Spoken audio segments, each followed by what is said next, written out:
So I said earlier, I think there has to be a tremendous amount of healing in our communities. And I think that the role of spiritual life is in, so everybody talks about the division of church and state and separation.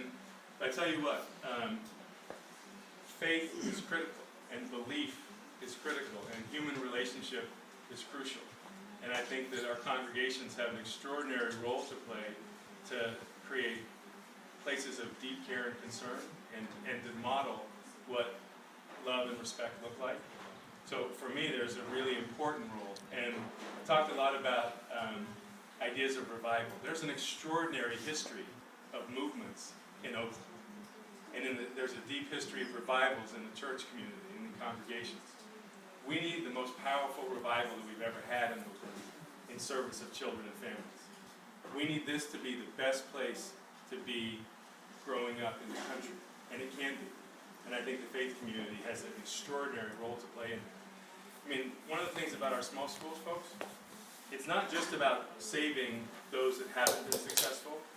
Many of our more successful students who school's, quote, working for, are finding ways to get engaged and stretching out and reaching out in the community. We have great school designs where high-achieving kids are actually more well-known and getting to innovate because of the way the schools are designed.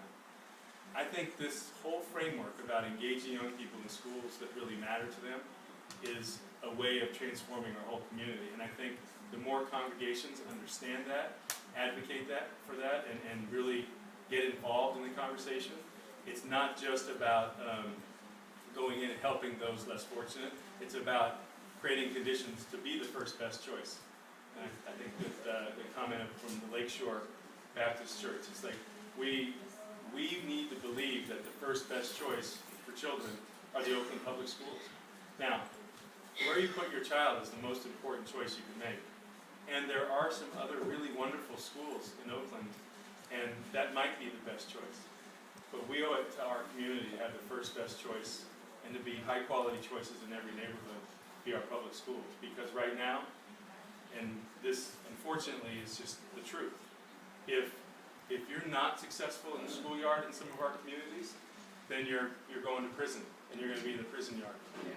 And if you don't figure out and even have people in who are reaching out, you're going to the graveyard. And too many of our children are both in the prison yard and in the graveyard.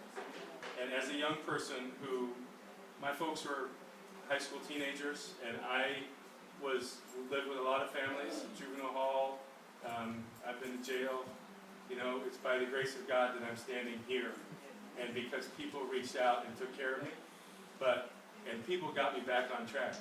So it was school and sports, quite frankly, that gave me a path, and a lot of people, sometimes a swift kick in the butt, and sometimes a hug. But I'm telling you, I think if we don't help young people understand that they have a pathway, and that it's hard work, but it matters, and congregations, I think, are really critical to that dialogue, and to keeping that story alive out in the community.